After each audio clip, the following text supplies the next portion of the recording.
What's up, guys? Welcome back to the channel. Before I get started on today's episode, I would just like to say thank you from the bottom of my heart for 5,000 subscribers. This is awesome. I had no idea this channel would have this kind of potential just because of a dumb Explorer or a Ford 4.0 SOHC engine. Who would have known? Well, today I'm going to show you why they call it the Ford 4.0 Death Rattle. I'm going to show you what it sounds like, and then I'm going to tear the engine down, show you some possibilities as to why it sounds this way. We're going to fix it. We're going to get this truck back on the road. This is my aunt's 2006 Ford Explorer. We just picked it up. I knew the engine was rattling, and she bought it because it was cheap, and she knew I could fix it. So we're going to get this thing going. But before I tear the motor down, as it's still running, I just want to show you guys what it sounds like. Okie dokie, so here we are underneath the hood, and one thing I just want to show you real quick, as soon as she bought this truck, I knew the engine has been replaced. And the way I know is that this is a 2006 Explorer, and if you look right here, 19 March 2004. So this engine has definitely been replaced. A couple other little wonky areas I see down there, some things that he didn't connect, and then he did something really strange here. He used a fuel rail from the 3rd gen Explorer and just ran a line up to the intake manifold. It's working, but I'm gonna put a 4th gen fuel rail on it so that way it's proper. So let's get this motor started. Enough talking. All right, so as you can hear, we have some rattle. That doesn't go away. It's much quieter when it's cold, and that's because the oil is thicker. Now that the engine's been running, it's thinning out, and you can just hear what's going on. It looks like he's replaced the tensioner, and it's actually leaking down into the valley. So I'm gonna give it some gas, but not enough to jump time and destroy the engine because I'm trying to reuse it. So here's what it sounds like.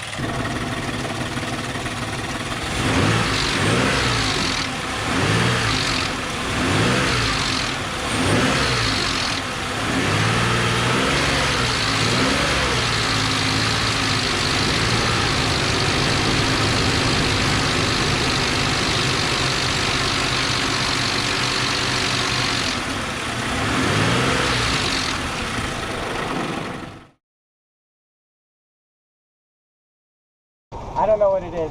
I don't know what the noise is. I put an engine in to stop that noise from happening, and it's happening again. So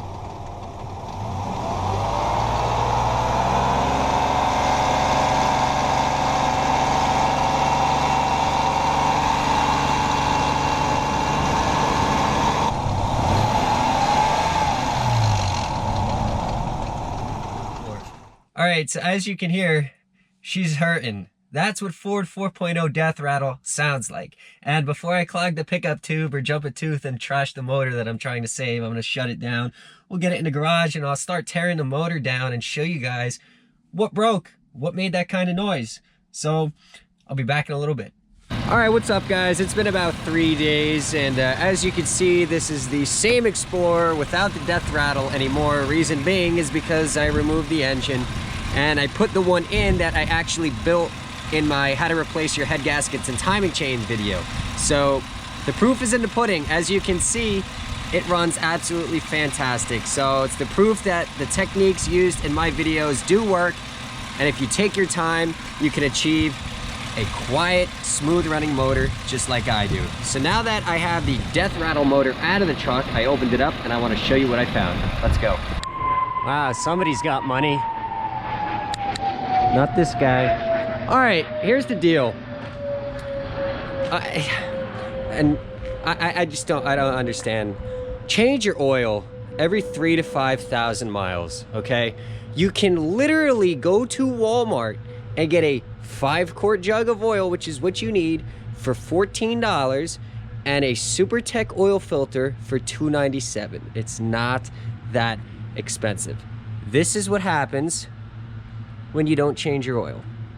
Okay, as you can see, the sludge, oil gets hot, and then it starts baking on. So you see all the cam caps, the oil is all sludged up and baked on.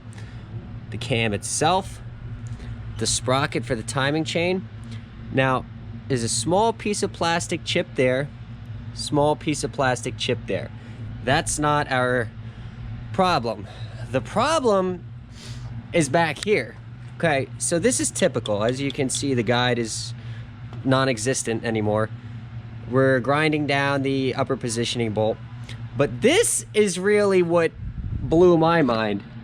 was the missing plastic on the bottom portion on our slack side of the timing chain guide, which there's all sorts of stuff I'm pulling out from down here. So this is where our death rattle was coming from. You could look closely down, way down in there are all sorts of pieces of timing components that I'm gonna end up pulling out.